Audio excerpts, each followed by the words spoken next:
Okay, so binomial series. That is a way of phrasing what we do when we have a binomial raised to a power.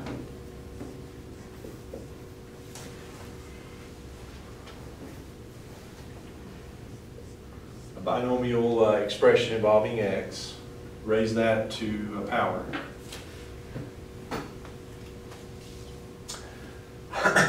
And in this case, yeah, k can be any power.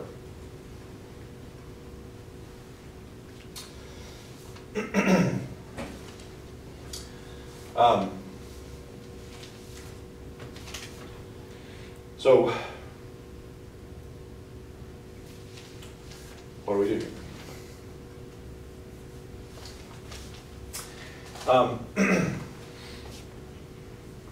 So if we write that as a power series, that's what the phrase that we use, a binomial series.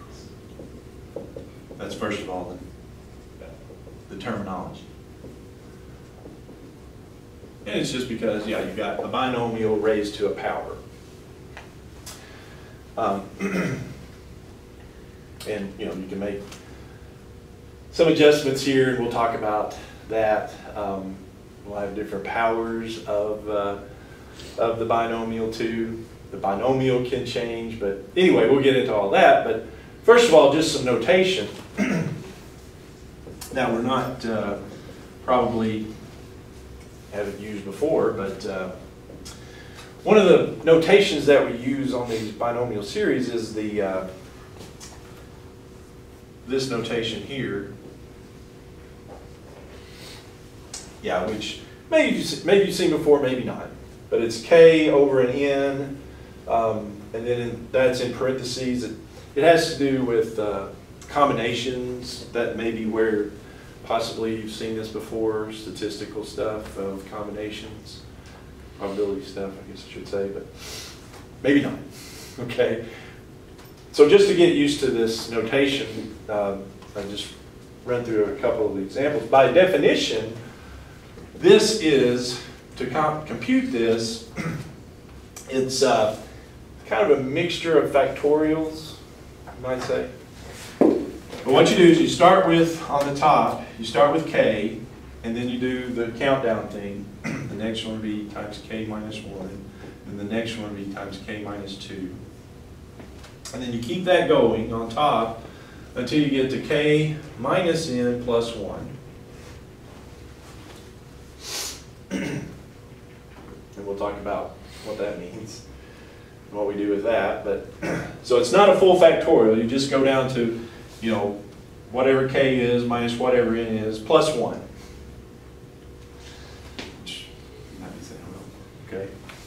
And then you divide that by n factorial, which is where we've worked with a little bit there. N factorial, and then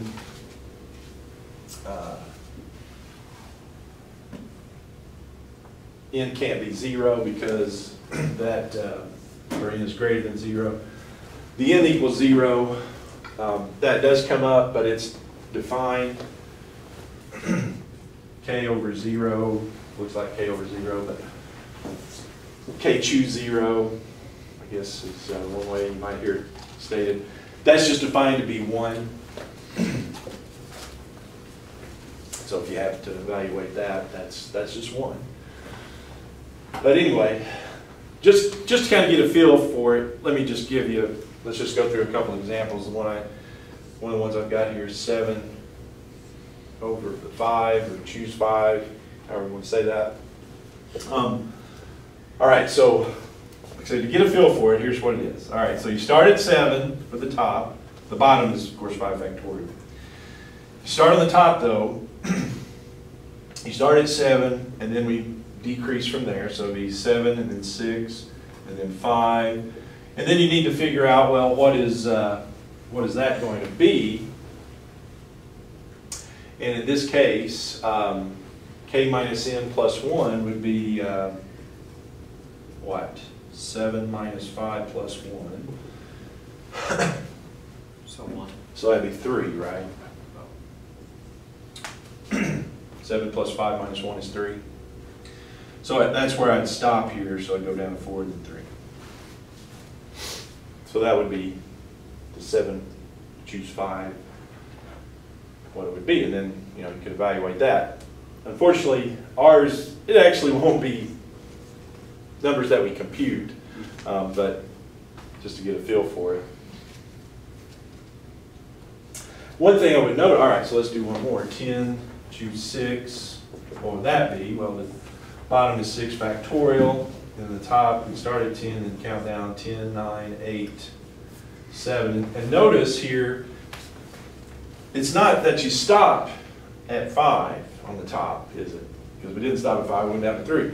Here, we're not going to stop at 6, I don't think. It's 10 minus 6 plus 1 is what the k minus n plus 1 would be, which is, that's 5, isn't it? So we stop at 5 here. Now one thing we could note is, and this is important, is the number of values up here. 1, 2, 3, 4, 5 numbers. So we got 5 numbers on top. How many numbers on top do we have over here? 1, 2, 3, 4, 5, 6. And do you notice anything matching up with those? Yeah, it's the bottom number, yeah. So that's another way you can kind of, if you're doing ones like these. But it is important to note here, because we will use that the number of numbers on top matches the bottom value here. So this had 5 numbers on top, this had 6 numbers, and that's not coincidence, that will be the way it always works. Okay, now, one other thing that we shall encounter on these are some negative numbers of the k.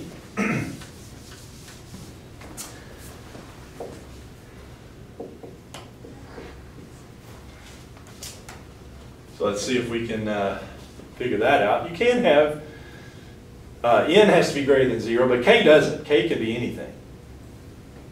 And so in this case, we've got the k is negative 3. So notice what happens when we do negative 3. Start with on top. The bottom, of course, is 5 factorial, but factorial that. What's the next number after negative 3? So we're subtracting 1. The next number is negative 4. Next number will be negative 4. Then I'd have negative 5, negative 6, and where do I stop there? One more? Because you'd have 5 numbers.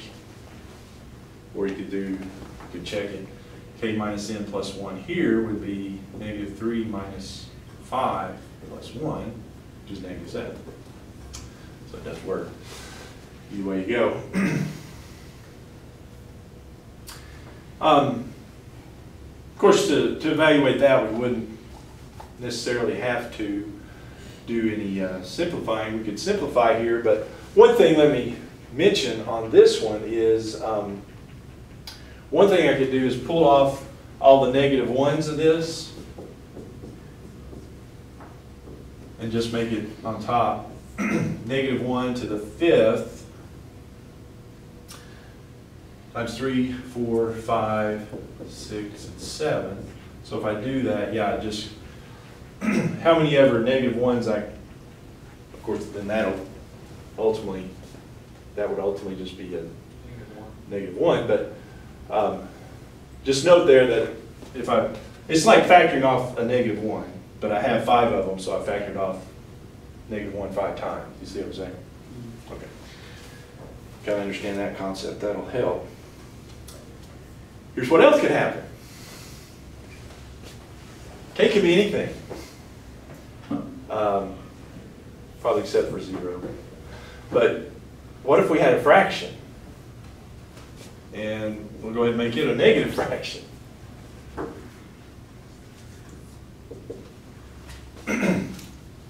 Negative 1/4, choose 6. All right, well, so you got negative 1/4. Then the next one you subtract 1, so negative 1/4 minus 1. Minus 5/4. And then negative 5/4 minus 1 would be negative 9/4. And then negative 9/4 minus 1 would be negative 13/4. Get the idea, and we want 6, so a couple more. Negative 17 fourths, and then negative 21 fourths. We're subtracting 4 fourths in each case. And that's over 6 factorial. What I would say on that is, besides, you gotta be careful with the fractions, is I can also pull off the negative 1 to the 6th. And of course that would be easier to compute. But I can also pull off a 1/4 to the 6th.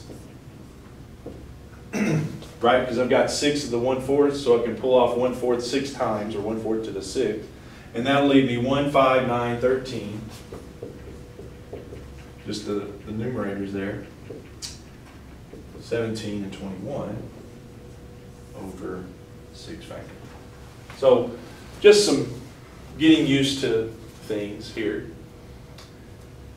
But the what we'll encounter is actually not quite exactly like this. There's still one more little detail here. So let me do a couple more with actually what we'll be doing. Here's what we'll be doing. Okay, good with that? Look okay? All right. What we'll actually encounter are ones like this.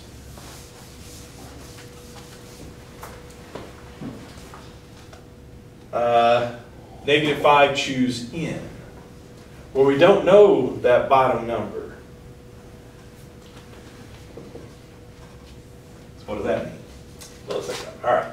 So here we start with -5 on top. Of course, the bottom is n factorial. So that's what I was saying. We won't actually be necessarily computing these values because it'll involve an n. But there are some things we can do. All right, so the top starts at -5, and then we subtract 1, so the next one would be -6, -7, and you might want to write a couple just to kind of get the feel for what's going on here, and then -8. But we can only go to a certain point, or it's futile to go very far there, because there's not going to be necessarily an ending number. I just kind of get an expression here. What would be the ending number, if you will? Well, it's going to depend on n. It's k minus n plus 1 is what this number is, which in this case, what would that be? Well, the k is -5 minus n plus 1. So I can only take that so far. -4 minus n.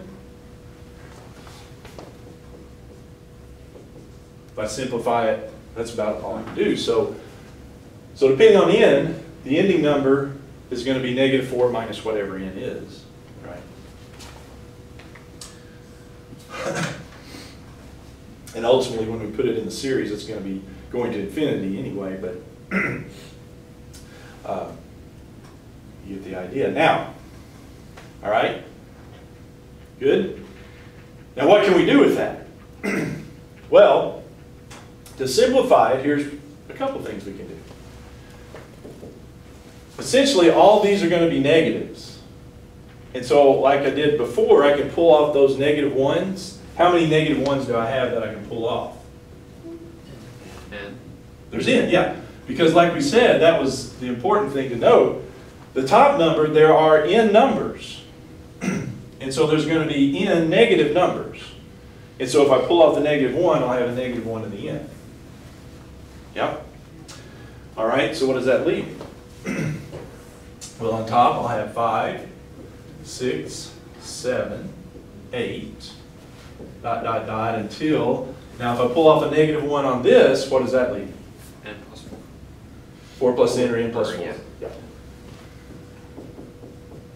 Yeah, if I pull off the -1 here, I'm factoring off a -1. And so that'll leave me 4 plus n, or n plus 4. Okay, now, if you're good with that, let's take the next step here, because there's a little more simplifying I can do on this. Notice the bottom is n factorial. And so this is, am I not counting up here? So, I mean, technically when you're thinking factorial, you're thinking count down, but you can kind of think of it as a count count up formula too, can't you? In factorial, 1 times 2 times 3 times 4, just writing it the other way. We usually start the other way, but all the way up to n. Do you notice I've got part of that here on top? Yeah, I've got the start of n factorial because this goes up, it goes past n. It doesn't start quite at 1, it starts at 5, and it goes past n, but that part of that n factorial is there. You see what I'm saying?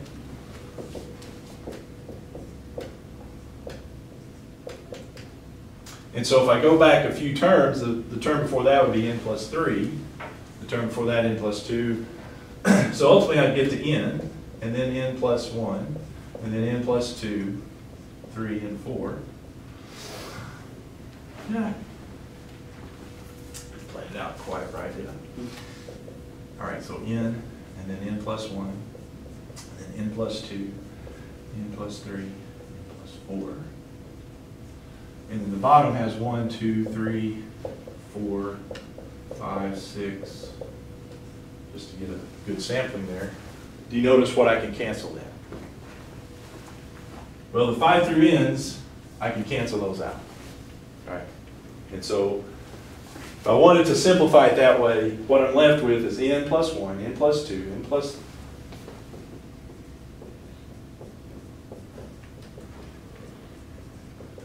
now, as long as there is a little stipulation there, because this would only work if we're going past what the 1, 2, 3, fourth term maybe.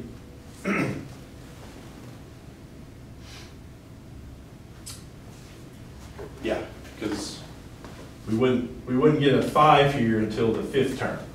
So n would have to be greater than 5 for that to work. You see what I'm saying? So sometimes you have to make, it doesn't always, you don't always have a restriction like that, but for n greater than 5 we could do that. So anyway, we'll pay some attention to that.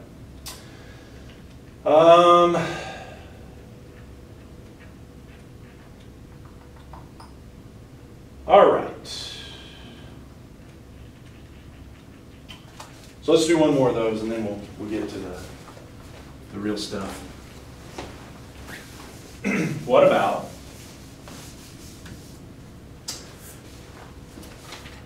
negative 2/3? Choose n.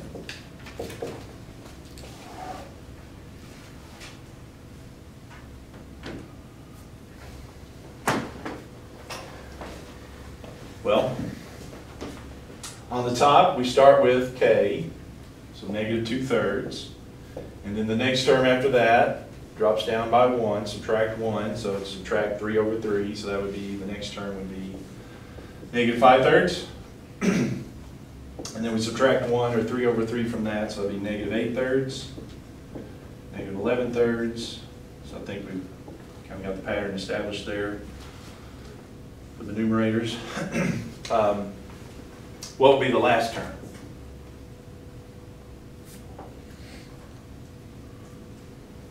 The last term would be k minus n plus 1, which in this case would be negative 2/3 minus n plus 1. And so if I combine those, I would have what? 1/3 minus n? Okay, over n factorial. Now if I do pull off the minus 1 to the n thing on this top,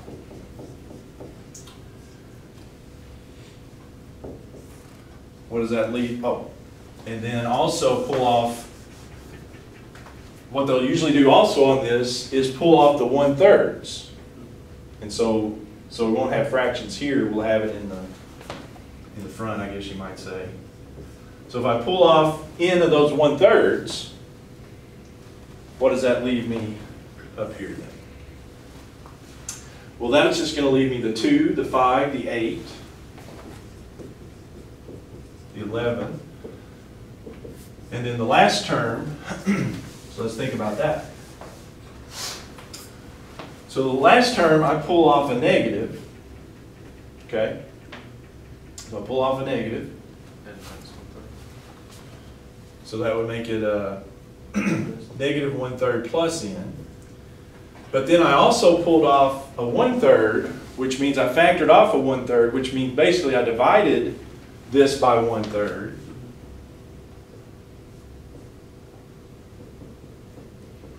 I don't know if that makes sense to you there, but when you factor off a number, that means you divide each term by that. And so, pulled off the negative, so it's out here. Pulled off the 1/3, so it's out here. So what does that leave me here? Well, if I divide that by 1/3, that's a negative 1, isn't it? And then divide that by 1/3, what is that?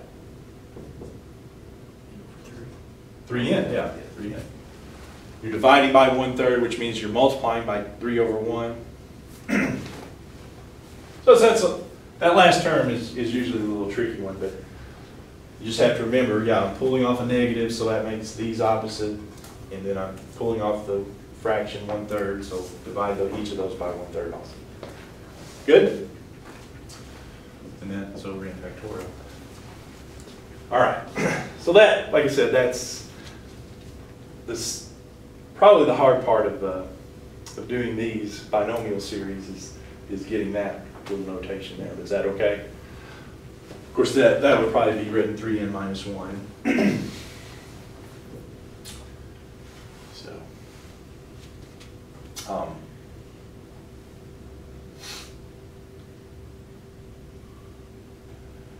and the one thing you want to check on these is to make sure it works for all n, because our binomial series starts at n equals 0. So sometimes you may want to ask, does it work for all n starting at n equals 0?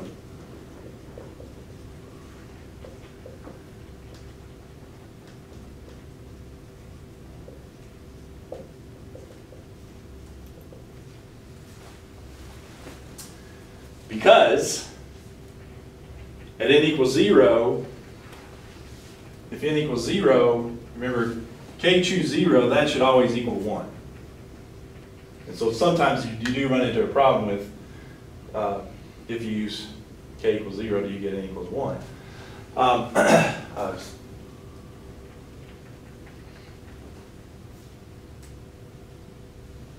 So is that going to work for n equals 0 here? Well, if n equals 0, that would be 1. That would be 1. N equals 0 would mean I'd go out to negative 1. No, it's not going to work there, is it? I think it's okay.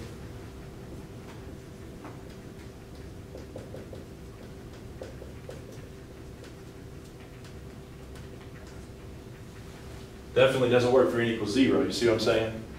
Because if I did n equals 0, the first term it would say the stopping term would be negative 1, but I'm never going to get negative 1 out of that. So that's one key thing.